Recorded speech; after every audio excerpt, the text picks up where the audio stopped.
Welcome to Beyond What You See, Episode 8, The Art of Becoming. Guest Mario Hamilton.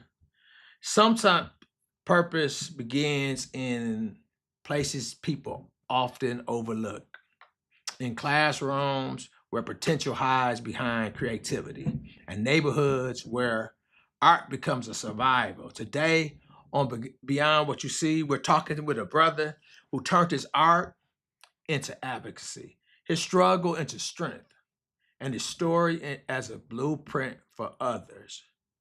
From Marshall High School in Milwaukee, Wisconsin, or Morris Marshall formerly, to Marquette University Student Support Service Program, now to be an upper bound counselor at Marquette University in the upper bound classic program, The Art of Becoming with Mario Hamilton. Mario, take us back.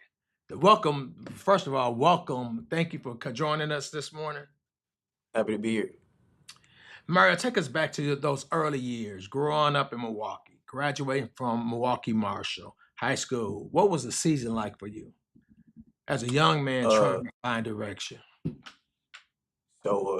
we talking in Marshall, like at the experience of Marshall, I'm talking about just growing up in Milwaukee, just growing growing up up in in Milwaukee. Milwaukee.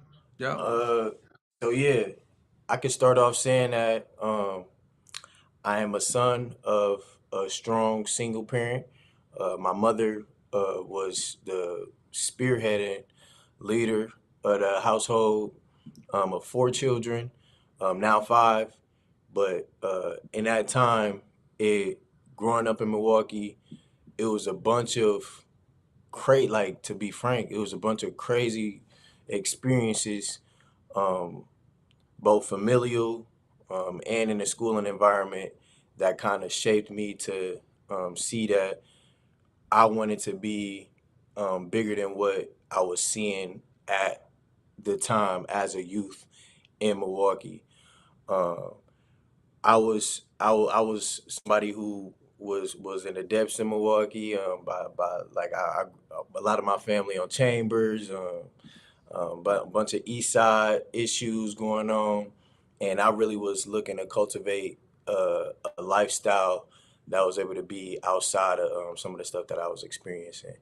Um, I'm the oldest brother. I got an older sister, but I'm the oldest brother and oldest of a lot of children. My father had a bunch of children in Milwaukee. He was a Rolling Stone, Rolling Stone wherever his latest hat was his home.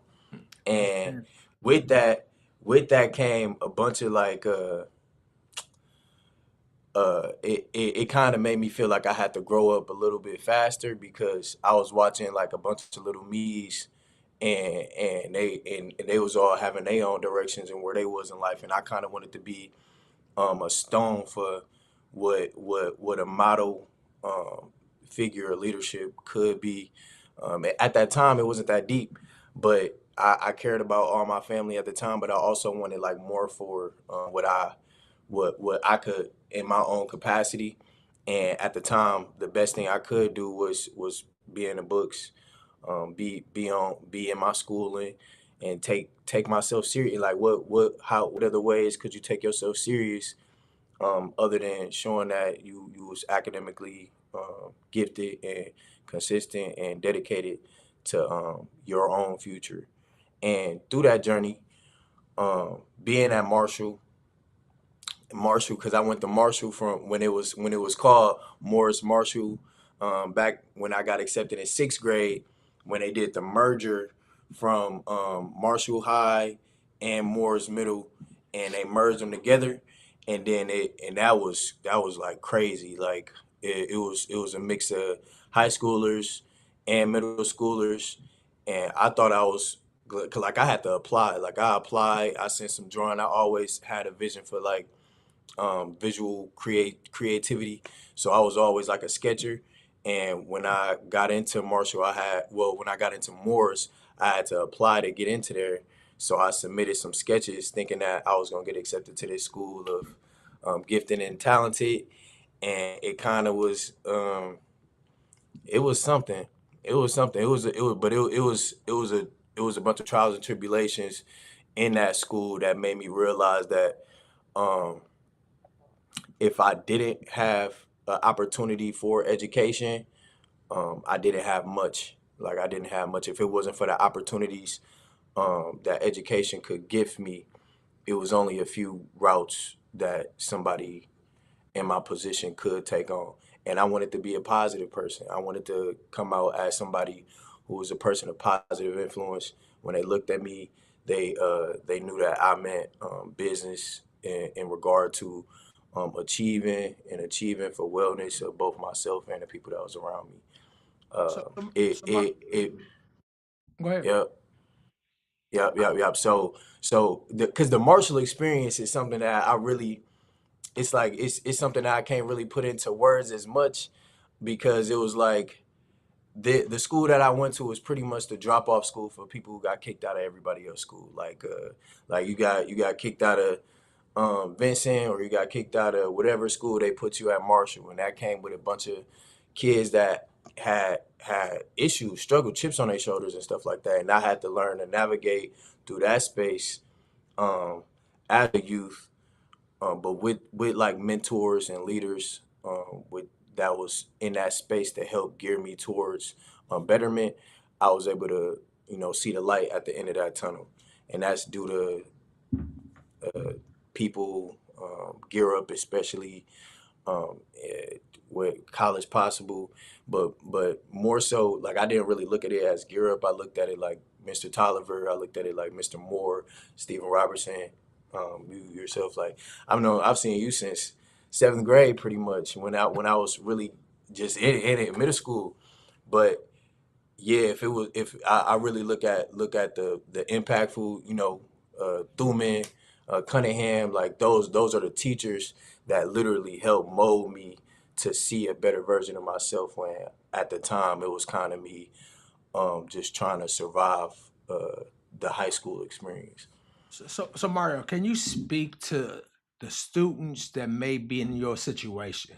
The 14, the Yeah. ninth grader, 10th grader that may be at a school, that may be surrounded, that father may be incarcerated or in and out of their lives, or whatever Mhm. may be going on. Speak to that person, speak to that 10th grade you, and what would you tell them? All right.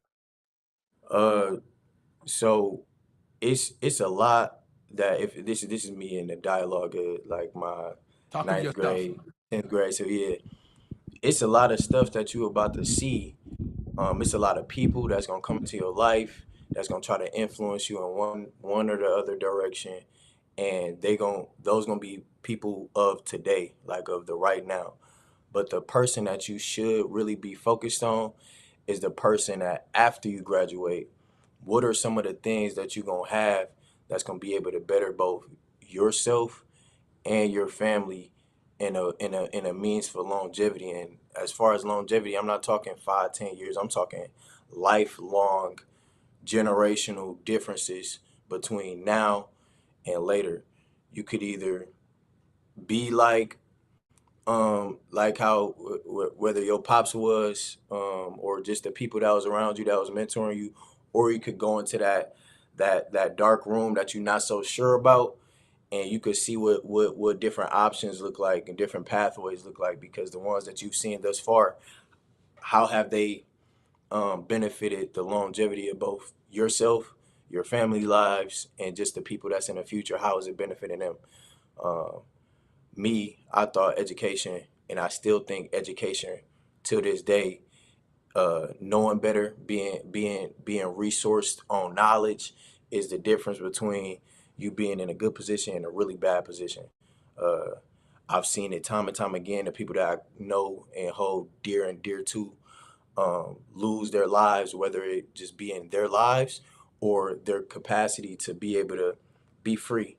Um, because they didn't have the education or the knowledge, the know-how to be able to navigate the systems that are really prevalent today. We're in 2025, and it's a really big world out there, but you can really get caught up with having a small town mind and thinking of taking advantage of stuff that's just on your block when it's bigger than your block. Let's dive a little deeper in that Yeah. small time. Milwaukee, Wisconsin, incarcerate many people.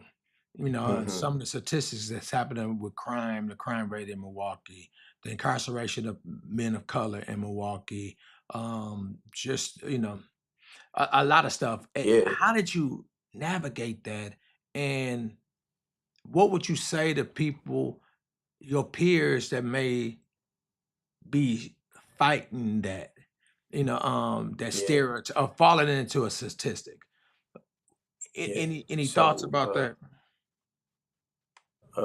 it would, like, it's simple in the terms that you just want to stay away from most of that stuff, but it was complex, and like it's around. It's a bunch of people that are in that's playing this role of I want to be this type of person, and that caused them to find themselves incarcerated.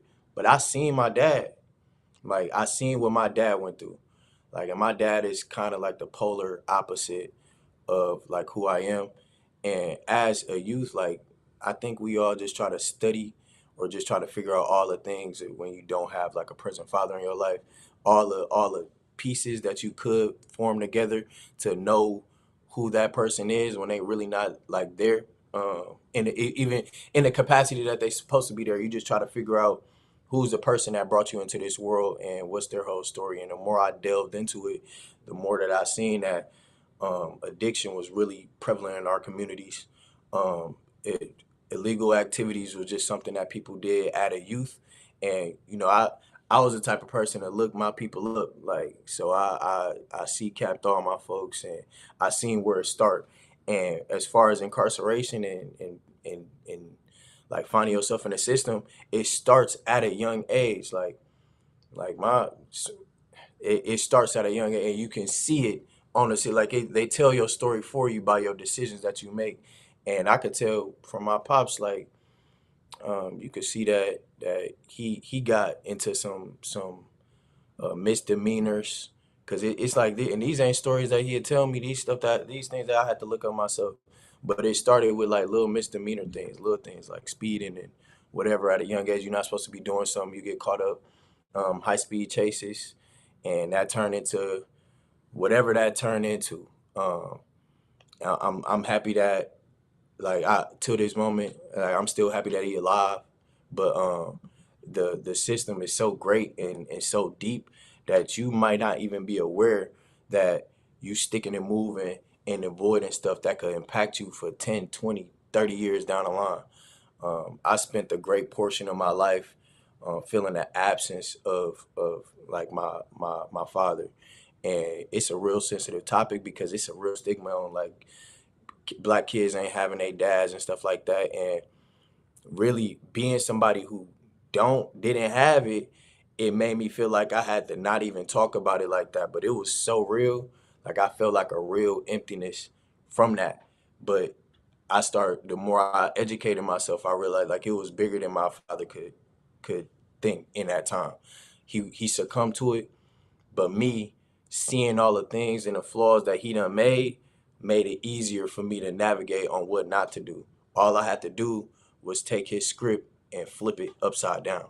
So he dropped out of school early. I stayed in school. He was doing a lot of illegal stuff.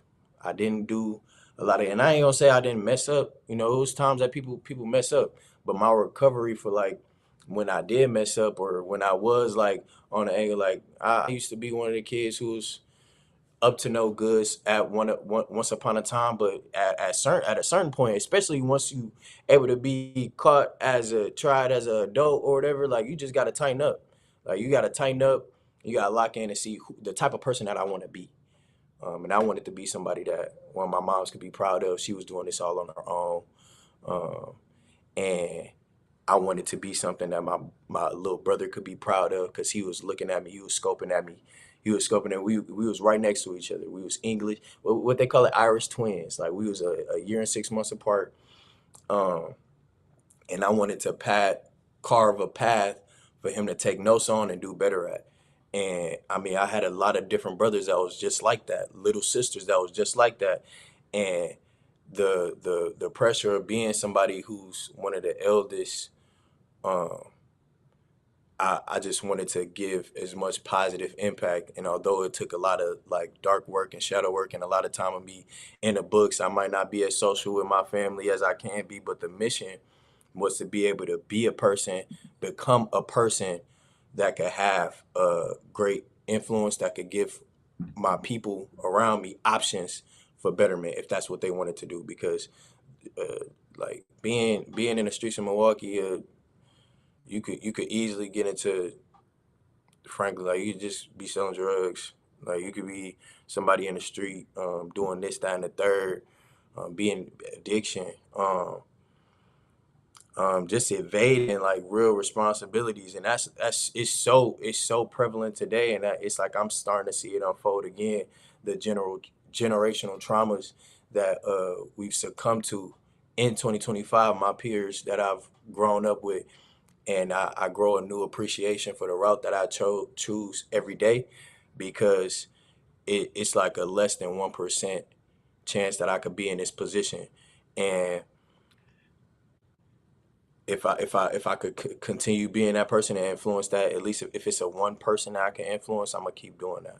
So let's speak to that. We know that suicide and mental health is a tough factor and an epidemic sometimes in our community. How did you get through that the negative self talk, the statistics, the your peers? How did you get through? How did you maneuver?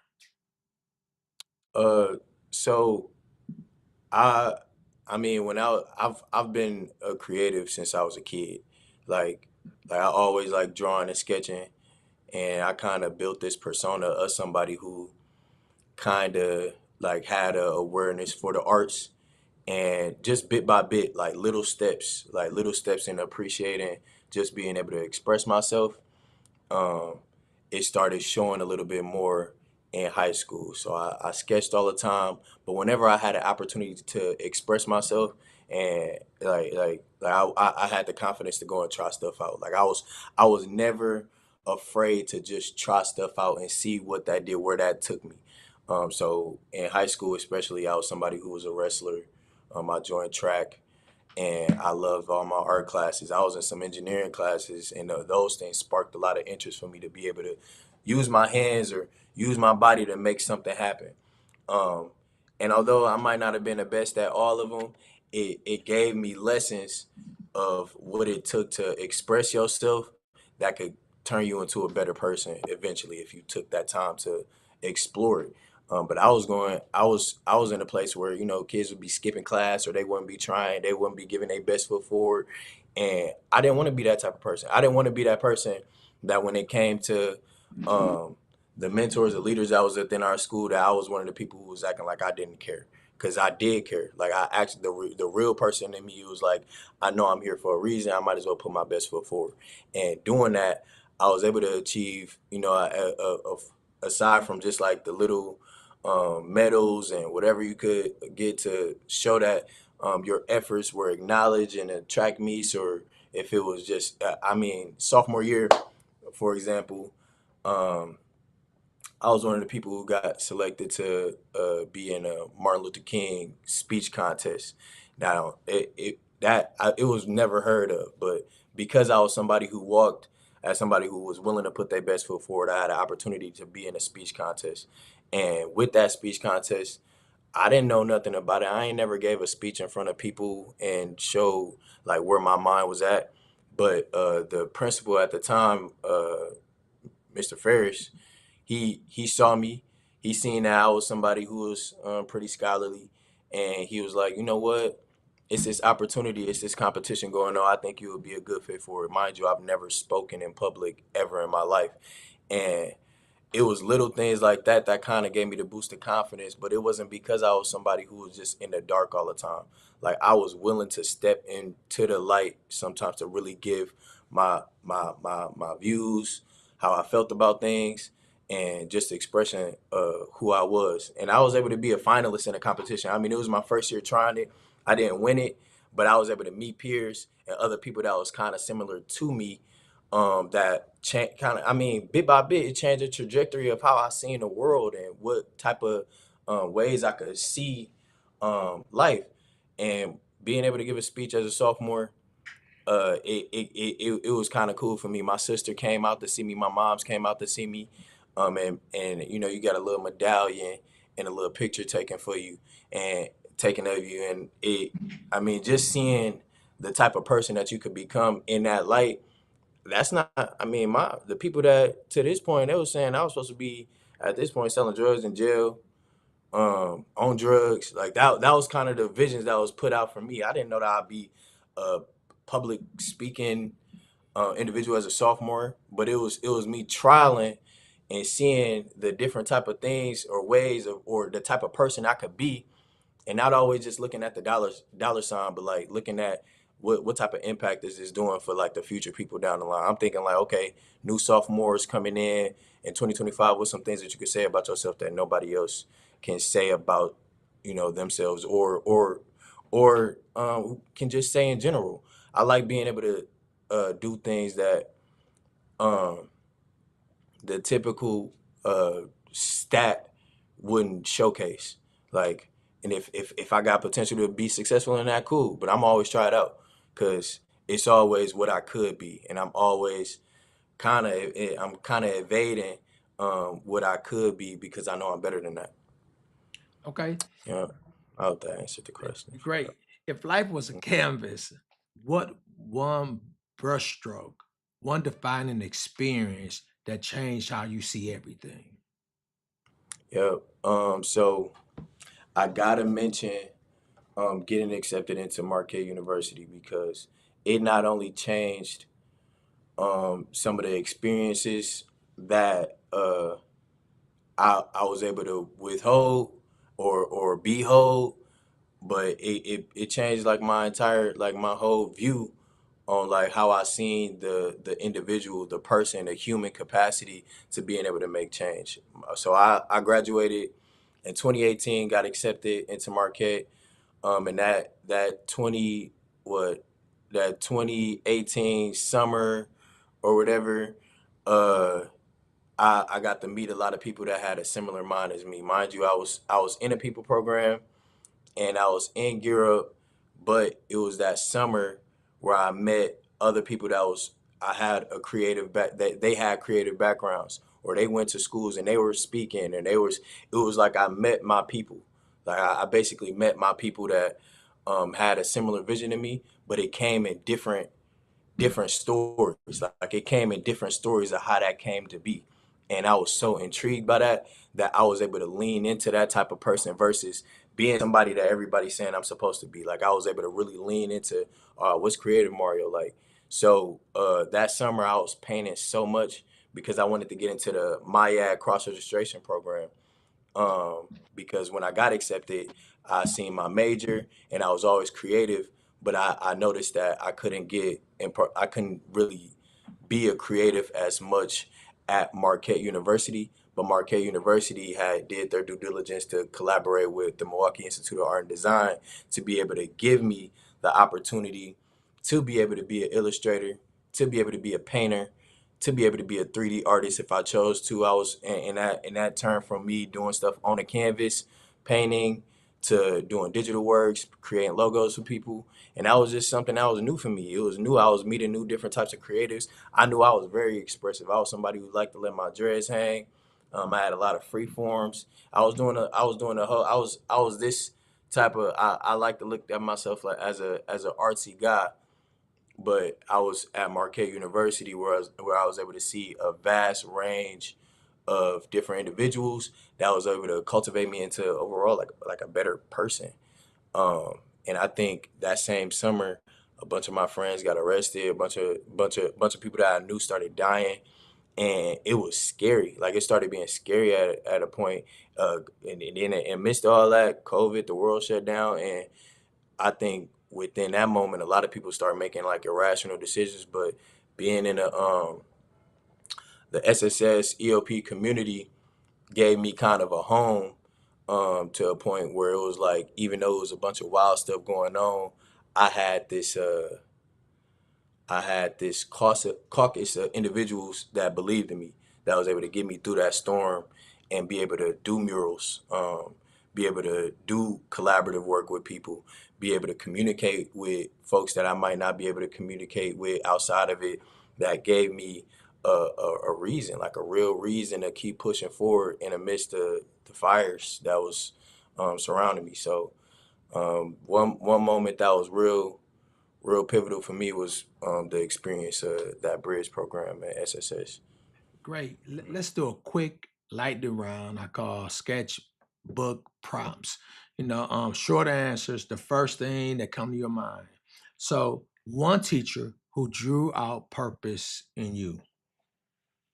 Okay, one teacher that drew out purpose in me. I'm gonna say Mr. White. Mr. White, he was kind of like the he was like the director or coordinator of like the sports program, but he was also my AP US history teacher, and we still Facebook friends today.